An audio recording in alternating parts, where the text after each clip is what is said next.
Well, welcome. My name is Kate Harmon, and I'm the Director of Cross-Campus Engagement for the Lundquist Center for Entrepreneurship. And I'm really excited today for our Getting Ahead series to have with us Anthony Rodio. Anthony is the CEO and President of Your Mechanic. So thank you again, Anthony, for joining us today. You have a really fascinating career, and I know a lot of our students are going to be able to learn from your experience. So I thought we would start with having you share a little bit about what you were like as a college student. What did you pursue at UO in terms of your degree? What kind of activities were you involved in? And then also kind of discuss what kind of graduate degrees you also went and got. Sure. So let's see. I think I would start by saying I was less than a spectacular undergraduate student at University of Oregon, although I loved my time there. It was one of my favorite places. I go back as often as I can. And that was because, I don't even know if I'm going to give myself an out clause, it's because school kind of came easy to me. And so I didn't study in high school, and I got to college and kind of had those same sort of study habits. And I still ended up with over a 3-point, but it was not. If I could go back in time, I would definitely apply myself more than I did during my time at Oregon. But but I loved it, and I think in part of it because of just how diverse and exciting the campus is and how many activities there are. It's hard to always want to buckle down and do your schoolwork. I was involved in, so I transferred to Oregon. I went to school my first year to school in Louisiana, Division I school, where I was a runner and on an academic scholarship. But I missed home because I grew up in Tualatin outside Portland. And when I got to Oregon, I didn't want to run. One of my roommates ran for Oregon, and that was too much work. Best way for me. I did win intramurals. I won a couple mini meets. I played a lot of intramural basketball and other sports like that. And I think I just was involved in being a 20-year-old. It's the best way for me, 18 to 21-year-old. Bought my first motorcycle and tried that for a while when I lived there and lived off campus. There's really nothing that I felt like I couldn't do. It was far enough away from home to not be home, but close enough to home where I could, return back to home as well. And then I think it sort of became clear to me that I had not applied myself enough to school when I went to get a job. So, I felt like everybody was going to be bowing at the greatness that was me, the newly minted Oregon graduate. And I majored in finance and had a minor in management. I was in the business school. I was very committed to the business school. One of my roommates wanted to be in the business school, but he couldn't, his grades weren't good enough freshman and sophomore year to get in. So he became a communications major. I'm not sure what it's like now. I'm not slagging on the communications folks, but that's what happened. And when I was there, people that couldn't get into the business school became communications majors. And I went to get a job, and I thought I sent resumes out. I wanted to live in somewhere warm in San Diego and Miami, and nobody responded to my resumes. And I had some work at Oregon. I worked in the incidental fee committee on campus for a while as a budget analyst. Spent some time working at Track Down Pizza. That was too many hours. And spent some time refereeing intramural sports and kids sports around Eugene. And it took me a long time to get my first job. I got a job in San Diego at a credit union. Then I moved to a big bank that was bought by Bank of America in a management training program. And while I was doing that, I decided I want to go back to school and get a master's in econ at Portland State. I was working up in the Portland area at that time. And I applied to get in there, and they turned me down. And I was shocked, like literally shocked that I couldn't get at Portland State, which I didn't view as the same quality school as Oregon was. And I had plans to go into a business. I want to go to a top 20 business school, after I got this master's in econ. I'm like, wait, if I can't get into Portland State, how am I going to go to, a top business school? And I went and talked to the dean, and he said, look, your record at undergraduate does not indicate somebody that's a good candidate for business school or graduate school. And I'm like, just give me a test. I'll do well on a test. I had the highest SAT score in my high school. Just give me a test. And he's like, graduate school doesn't really work that way. It works on, how much effort you put in and the passion you have for school. But because of Portland State being a public school, anybody can take, that's a resident of that state, can take a certain amount of classes, up to 7 hours, as an unadmitted student. So we agreed that if I could take 4 classes and get, good grades, at least a 3.5, I could reapply and he'd admit me. So I didn't get any B's at at Portland State. I got all A's. I ended up getting promoted down to San Diego, where our headquarters were, to do a relatively big job for that company. And after doing that for a while, I moved back to finish my master's at Portland State while I was applying to business schools. And I did get into a good business school, in large part because of, what I learned in that time between Oregon and Portland State. I went to WashU, the Olin School of Business in St. Louis. It was ranked 20th then. I don't know what it's ranked anymore. And I got a scholarship to there, and that was a great experience, and in large part kind of from what I learned between Oregon and Portland State in my time on the West Coast that set me up for the move to the Midwest. And I was a long-winded answer, so I'll pause there. Yeah, that's great. That's fantastic. Well, I know after grad school, one of the biggest impactful places that you landed was at Procter and Gamble.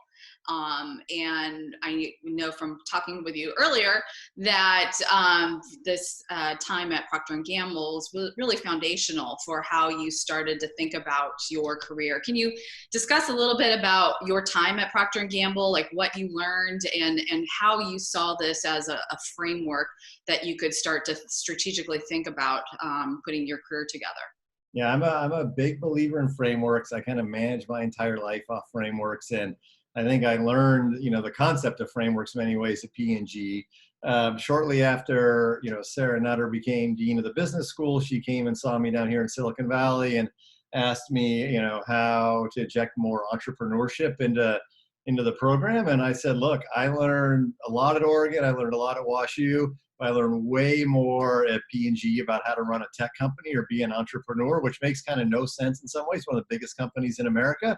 But I learned more there than I learned at both schools, combined times 10. And P&G is interesting because beyond making Tide and Crest and half the stuff in everybody's, dorm rooms or apartments off campus, they only hire from campus. So they do hire MBAs and they hire guys, but they don't only promote from within.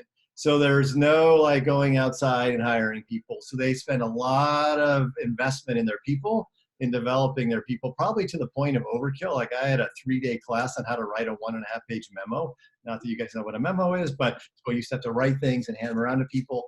And so we had classes on how to talk to ad agencies, how to give feedback, everything you can imagine. But I learned so much there. I still manage my life off a framework I learned there. The companies I go work at or invest in from a framework I learned at P&G about how to build big businesses. So I think P&G was a tremendous learning opportunity, but I also think P&G is a place where no one's bigger than the system. So it's a great place to spend a period of time and learn a bunch of stuff and then take that somewhere else. So my last day at P&G, I had lunch with one of my former bosses, and he said to me, there's a lot of value in being the first Procter person in a new company. There's no value in being the second. So when you're the first person, you introduce all these P&G frameworks and everyone thinks you're a genius. But if you're the second person, you bring those frameworks, everybody says, oh, that's just like Bob over there said we should do. So there's a lot of value in that. Very cool. Very cool.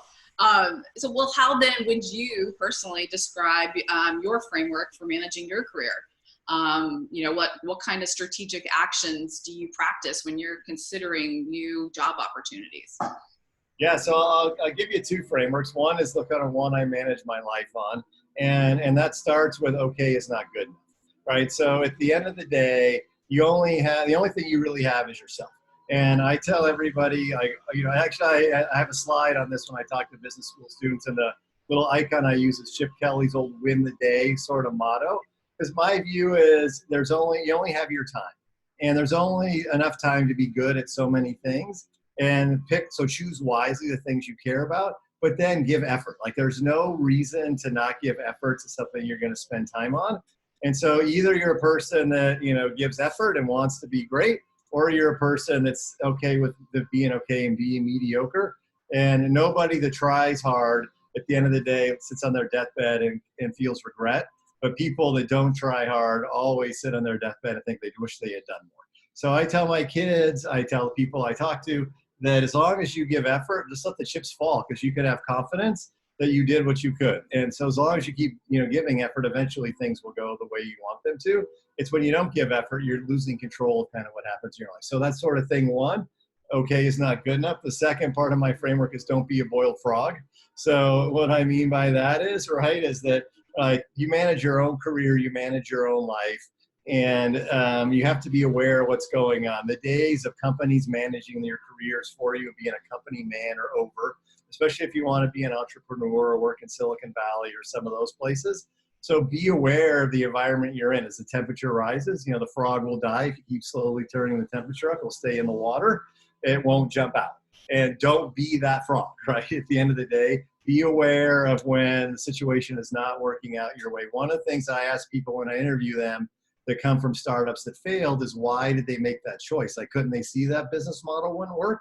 And if people tell me they took jobs because they offered more money or a change in title, I will accept that one time, but I won't accept that twice. Like, if you keep making jobs that are based on making $3,000 more a year, but the companies keep going away, then you're settling for okay. You're not managing your career the right way.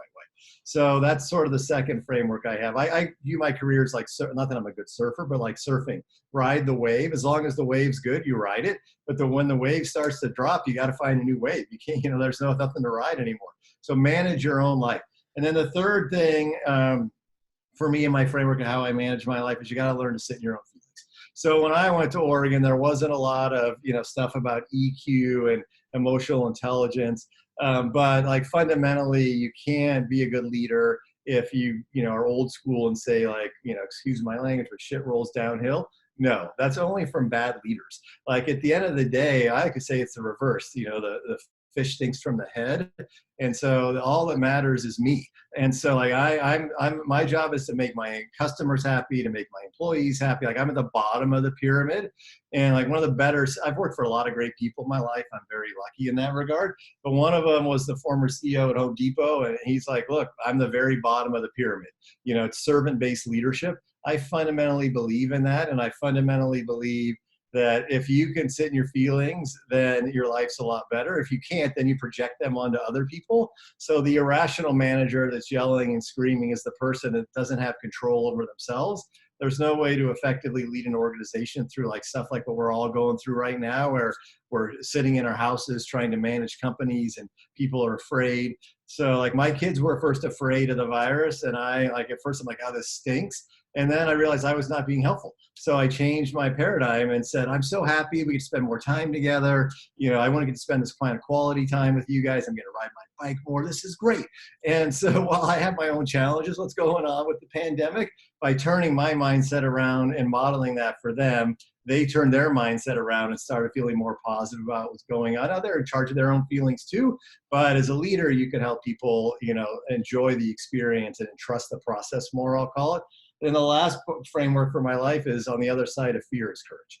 And so, ambiguity is, look at what we're in right now, right? Ambiguity is the nature of today's world. Change is the nature of today's world. And so if you have a plan, I can say people don't plan to fail, they fail to plan. So if you have a plan, you put effort in, you can sit in your own feelings, and you don't have to be afraid. You can like fall in the water and understand you'll come out the other side. And so I really find that people that can sit in ambiguity and get through fear and manage their fear are the ones that come out the other side. So that's how I manage my life. Then my short framework for how I look at opportunities in my career, it is something I learned at Procter and Gamble a long, long time ago. It's first page of this book about building big brands. Step one is identify an unmet need or a consumer pain point in a big market. So I look for big markets where there is, something's not working. So what we do at Your Mechanic is we come to your house and repair your car, and we tell you what it's going to cost up front. Now, we don't estimate it. We stick to what we tell you up front. And I took this job because auto repair is a $100+ billion market in the US, and the NPS, or customer satisfaction, is very low. It's negative. So people hate going to the shop or going to the dealership. And so that sort of thing, one, huge market, broken, pain point for consumers. Second thing I look for, the second thing Procter would say is introduce a product or service that meets that need better than what exists today. And so like for us, we come to your house, our NPS is 90, it's very positive, Because if we show up and I could be doing this interview and getting my brake pads replaced at the same time. That is game changing. I get part of my life back, and I'm sitting in a smelly waiting room. I don't get exposed to other people that might have the virus. So that's the second thing I look for. Then the third thing I look for is there a way to get people, P&G, we called it trial and awareness. Can you get people to use your product in an efficient way? If you have to be like one of these companies that spends money to acquire customers, they all come crashing down. We've seen that happen with a lot of these SoftBank, funds like WeWork and WAG, and these companies are all crashing and burning because all they were doing was buying customers. They weren't providing any real value. So if you provide real value and can make people aware of that, then you got a business. That's it, those three things. And I look for other stuff beyond that, but I will not consider investing, joining a board, being an advisor, or joining a company if those three things don't exist. So there's a couple frameworks that I live by. That's wonderful. One of the things I'm so interested in with your background is that you've held a variety of different senior leadership positions. So you were vice president of marketing at StubHub. You were vice president of product management at Sidestep. You were chief operating officer at support.com, CEO of Redbeacon. You kind of hinted at it when you're talking about your framework and what makes you take opportunities, but could you kind of talk about like what made you sort of seek the variation of the sort of opportunities that you did seek? Yeah, and so first thing I'm going to say is we all are going to make mistakes. We all fail. The thing in life to understand is to fail fast and to learn, right? So at the end of the day, like I can't emphasize that enough. So I'll start by saying I had a plan. I totally pooched my own plan, but I learned from my plan. So when I was working at P&G, we used to get the Wall Street Journal delivered to our cubes. And I read an article from the CEO of Weyerhaeuser saying if he could go redo his career, he'd spend 10 years at a great company like Weyerhaeuser, learn everything he could, then go to smaller companies where he could get equity and participate in the value he was creating. I'm like, that made a lot of sense to me. So I decided that was going to be my plan. So when I decided to leave P&G, I left for Amazon. It was early days at Amazon. I was, we were still in the hundreds of employees. We were all in one building other than our distribution center. And I was convinced if I worked there 7 years, I could make a ton of money, make a big impact, but it would be an up and down roller coaster because we were creating something new. And that all worked great the first 4 months I was there when the stock was going up and I was making money and felt like everything was great. It didn't go as well when the first internet bubble burst and I had taken a pay cut from Procter to work there. Seattle was more expensive than Cincinnati was. And my wife got laid off from her advertising job. We had our first kid. And I like to say I panicked and ran back to mommy. And what I mean by that is I went to work at Microsoft. So I left Amazon to go back to a big company, and the big company paid me, guaranteed me twice the cash for 2 years. But they didn't guarantee me the upside and everything that I had my plan for that I kind of gave up on when things got hard. And I felt smart for a couple of years during that. But then I saw Amazon come roaring back, all the things I wanted to do at Amazon when I was there happening. And I realized if I had said it was going to be an up and down roller coaster, and that's what going to earlier companies are. Procter had 100 years of process in place. Amazon, I was 6 months after going to work there, I was up Jeff Bezos' house on Sundays doing strategic planning conversations. We used to argue about what our core competency was. That was kind of scary to a guy who spent 7 years at a company with 100 years of process. But I didn't trust my own plan. That's fundamentally what happened. And I would have made a ton of money. It's a 7-year thing. It all would have happened. So I learned that if you have a plan, stick to your plan. You can adjust your plan, but have a reason to. Then the other thing I would say that why I have sort of the variability in my career is I started out in banking. Banking finance people kind of run the company. I was a finance major at Oregon. I was a finance major in business school. Then I got to P&G, and at P&G, it's a brand management company. The marketing people run the company. And I went in there as a finance person. 3 years later, I'm like, I'm not a support guy. So I moved into brand management at P&G, and I was a brand manager.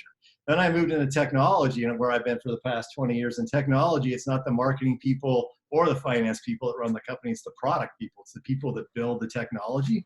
So that's why I went from VP of marketing at StubHub to VP of product at Sidestep, because I knew to become a CEO, I needed to be a product person. And career-wise, at least down here in the Valley, the more that the big boy chair I call it, being the CEO, is completely different than the other job. It's completely different responsibility wise, but it's completely different, equity wise too. So when I was the COO at Support.com, it was a small, but it was a public company. I'm COO public company, I had 1,000 people working for me. But my boss had 4 times as much equity or ownership in the company that I did. And I felt like I was doing the majority of the work and creating, a lot of what the company was doing. And so that's when I decided it was time for me to leave to go to a much smaller company, but a smaller company where I could be the CEO at Redbeacon. So everything I've done, I'd like to, say was, I may have violated the plan, but there's always been a plan to end up kind of like where I am now. And you could argue that I view my career as kind of middling. I mean, don't get me wrong, it's gone okay. But I could have, been a big senior person at a lot of big companies, but I like to build stuff more than I like to play big company politics. Not that there's anything wrong with that. And so I think a key part of career management too is like embracing your own strengths and trying to play to where you're happy. You spend all this time at work. So a big part of how I've managed my career is what do I enjoy doing. And I like to spend time with my kids. I like to have flexibility in my schedule. I like to build interesting things. I like to solve problems. So being here at the hub of innovation is a great place for all that. But to each their own. Like I respect people. I've spent 20 years in huge companies and been a VP at Home Depot, which has 500,000 employees. So I get that side of the world too. But I opted, when I left there, they're like, "You're crazy. You can make so much money staying here after because they bought Redbeacon." And I don't feel I'm crazy. I'm way happier doing what I'm doing now. Very good. Well, let's talk a little bit about your background in terms of history with acquisitions. I mean, the senior level positions that you were in with all the companies I mentioned were acquired by a larger company. So StubHub was acquired by eBay. Sidestep was acquired by Kayak. Redbeacon, as you mentioned, was acquired by Home Depot, where you were asked to stay on. What is it like from a senior leader's perspective to go through an acquisition? And like, what kind of role did you have in those processes? Well, I mean, I certainly was the point guy when I was the CEO and sold it to Home Depot. But I think that fundamentally, when you come work in an early stage company, your desire is either it gets sold or it goes public someday. And as a guy who's been a Section 16 officer of a public company, it's not that great with all the reporting requirements and my salary being published on the internet and how much stock, I just, I don't really like everybody knowing every detail of my life. And that's sort of the nature of a public company. So I think, being acquired, getting the event, I'll call it, is sort of what you're doing it for. You're doing it because so your equity becomes worth something.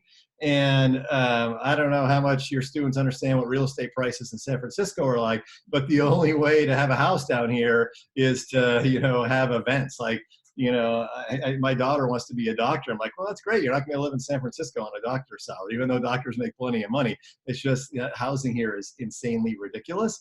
And so as far as the role, I think that that's partly why I ask people the question about why they take the jobs they take. I'm pretty confident when I take jobs, the company adds value, and then it will get sold or acquired at some point in time. Where I think I've learned is it's not as simple as that. At the end of the day, even what we do now is game changing. There's no question that this is going to be the service model for car repair long term. Tesla does mobile, but that doesn't mean that my company is going to be the one that does it long term, because our biggest customer went out of business due to the SoftBank stuff. We're dealing with the virus now. These are things that aren't in a matter of how well I'm doing my job or how well my team is doing their job. So sometimes you get unlucky, sometimes you get lucky, sometimes you have enough capital. There's a whole lot of other things out there in the world, as we're all experiencing right now, that come into play. But I've learned, how you have to mitigate risk and deal with the ups and downs and all those things. But I still believe if your business is solving a problem that's in a big market better than other people, you will get an outcome. And so when we were at StubHub, people thought that what we were doing was illegal in 6 states. The ticket brokers were gouging people. We're like, no, we're letting people their asset buy and sell. So there was a lot of thick brush to cut when you create new businesses. But that's what I enjoy doing. So I believe if you're smart, I'll call it, and think about like, does this make sense or not? Like, and really, question things. You learn what does, and if it makes sense, then you understand it to go ahead and jump in. Very good. I know that you're an investor, and advisor with several companies right now.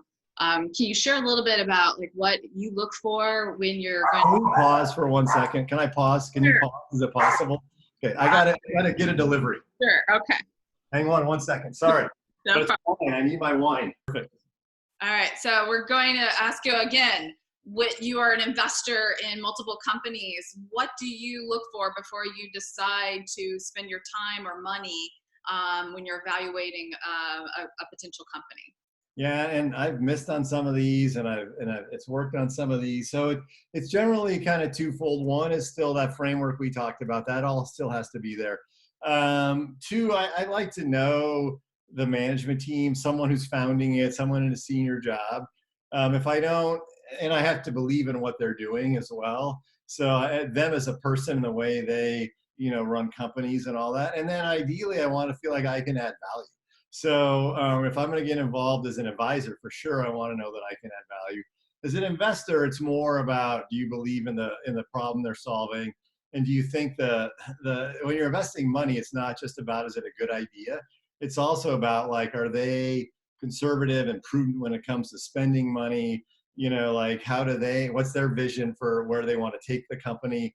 Because at Redbeacon, we had two founders. I've invested in one of the founders' new business, and the other one didn't ask me, but I'm not sure I would have, even though I think the guy who I wouldn't is a guy that can change the world. Like, he's one of these amazing people that could probably make the entire world a better place, but I don't like to invest in that. The other guy is a very pragmatic, very like genius level smart guy, but he's optimizing things to make himself some money. That's what I want to invest in. So I think that each of those things is different to an extent. Investing money, you want to get a return on that. It's not donating money; it's investing money. Investing your time as an advisor is more about, can you help? Can you help whoever you're advising do better? And then B, you get some equity there. Do you make money? But I really advise more to help people I care about. Whereas if I invest money, I want to make some money. Great. Well, we'll wrap it up here. Given the fact that we are in this uncertain health and economic crisis, our students may be going out into an economy and job market that's not the best. If you had any advice or suggestions for them in terms of how they should start to be thinking about their own personal framework for their career, do you have any suggestions on what they might try to do in this uncertain climate? I think it's very hard. I mean, honestly, it's hard for me even personally. I'm a big sort of Ayn Rand, free market, like, you control your own destiny. I came from a bad background and things have worked out very well. In today's world where, we're living in a world where the government's telling us what we can do and not do, even though it's for safety, is very, very disconcerting to a business major. Let's start that way. I think kind of career-wise, it's going to be hard, right? Especially if you're getting out of school right now. What I would say is, first and foremost, be clear on what you want to do. In other words, getting a job is not going to get you a job. Like, wanting a job is not how you get a job. So the way you get a job is be about passionate about, what it is you want to do. So, I would say, first of all, understand, if whatever your major is not really what I'm talking about. What I'm talking about is, are you passionate about social change? Are you passionate about the environment? Are you passionate about making money? That's one thing. Understand your own motivation. Then the second thing, like, what industry do you want to apply that passion in? So if you're interested in fashion, you're interested in sports, you're interested in banking, like, focus on that area, and then figure out how to stand out. And the way you're going to stand out is your passion for that thing. So in today's environment, I'd be willing to do a free internship or a low-paid internship or anything. But I would talk to them about, like, I just want to be in this business, and this is why. That's how you break through with people. And then if you go in, like, a friend of mine runs all the marketing for that WAG company we were talking about before. He's worked for me 3 different times. The first time was at StubHub. He started as an unpaid intern. And his boss then, who's gone on to found 3 companies, at one point said, "Can we give him $100 a month at least so he can pay for his parking?" Like, you told me it'd be free, but I'm like, sure, give him $100. And then we brought him on staff, and now he's like VP of marketing at a company, that's highly valued because he wanted to do search. He wanted to do something analytical. Like he pushed his way in. And so I had my best friend from business school wanted to be in toys. He did the same thing. He offered, instead of going and taking an internship, he wanted to go to Hasbro, and he offered to do it for free, whereas everyone else was figuring out how much money they were going to make on their internship. And he worked in toys for 20 years. I would never do that myself, but the world's different than when I went out looking for a job. And so I think that, like my boiled frog thing, you got to adapt to the environment you're in. And the people that can be different for a reason that stands out in the positive have a better chance than the people that aren't. That's the best way for me to the best advice. That doesn't guarantee anything, but I can tell you, mailing your resume out with, then the other to Nike when they get, whatever it is, 100,000 resumes a week, like that's not going to get it done. Very good. Well, thank you, Anthony. We really appreciate you sharing your time and thoughts. Thank you, Anthony Rodio, CEO and President of Your Mechanic. Have a great day. My pleasure. Great to see you again. Thank you. Go Ducks.